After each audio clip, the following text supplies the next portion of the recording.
So we had all this massive attention at such an early stage when all we had really was this sort of prototype and a landing page. We're meeting the maker of origami-inspired clothing that grows with your child. PityPlea founder Ryan Yasin is on a mission to help the fashion industry reduce waste, not to mention the added bonus of helping mum and dad save money. Let's take a look. London-based startup PityPlea has developed sustainable children's clothing to fit babies through to toddlers. The clothes boast an innovative pleat system that expands in multiple directions.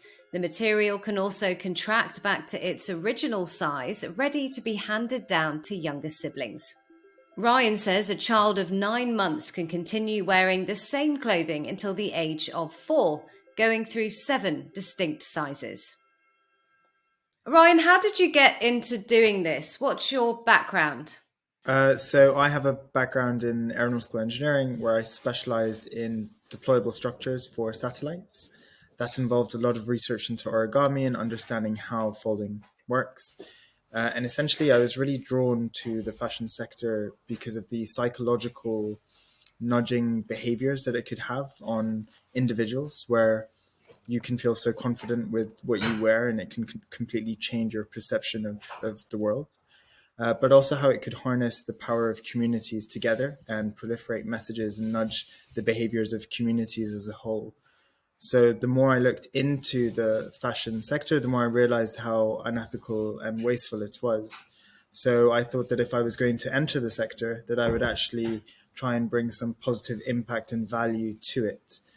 Now, it was only until my nephew Viggo was born that I realized that if I just focused on a very niche user group, which was children, that I'd be able to design garments that grew with those children to have a massive impact in reducing the amount of waste and increasing the lifespan and use of garments. So you had this idea. How hard was it then to make it a reality, to turn it into actual clothing that you could then bring to market? There's definitely a long process between taking a good idea into reality.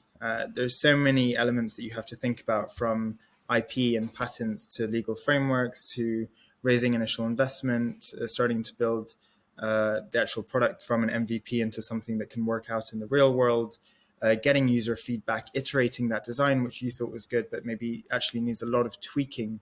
And you can only get that kind of information and those nuggets from actual families who are using the product on a daily basis. Once you have that, then you have to ensure that you set up the supply chains, that you start to build the team, and that the team all sort of starts to understand what their roles are in within that company, and how they can bring their expertise into solving different challenges within the sector too. Going back to when you first launched the startup, what were some of the harder aspects of trying to get it off the ground, and how did you overcome those challenges?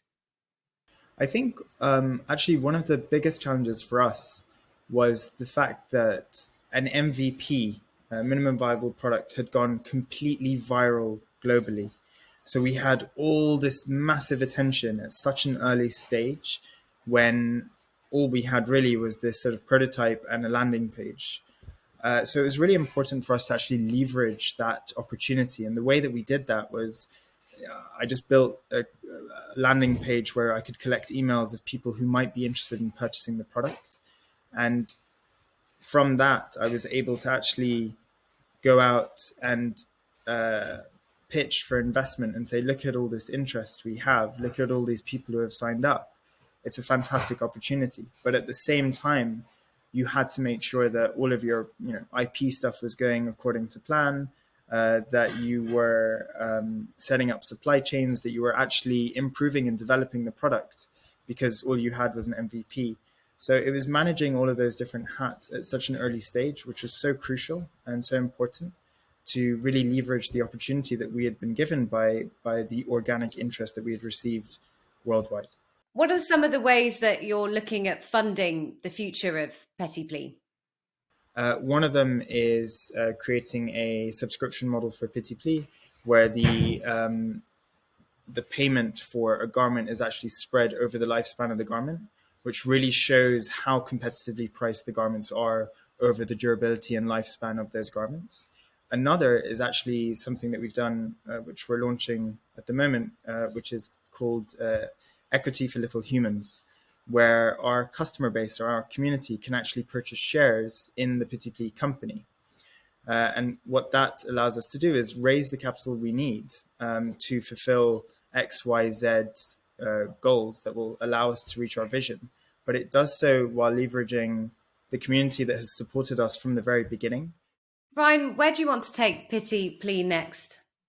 The aim of PityPlea is to clothe the future of humanity, and we're just starting with the next generation. Our first solution is clothes that grow with children, but the principles in what we do and the engineering approach, which is so unique in this sector, is something that is really special and characteristic of PityPlea as a company. What we want to do is to solve many different challenges within the sector, and that's why we've been building a team of multidisciplinary engineers, neuroscientists, sociologists, product designers, fashion designers, and with all of those sets of skills, we can look at different problems and see how can we utilize and leverage our IP to solve problems in multiple sectors, not just within garments. Textiles are seen all over in many different applications, and we believe that we can bring a lot of benefit to a very archaic industry.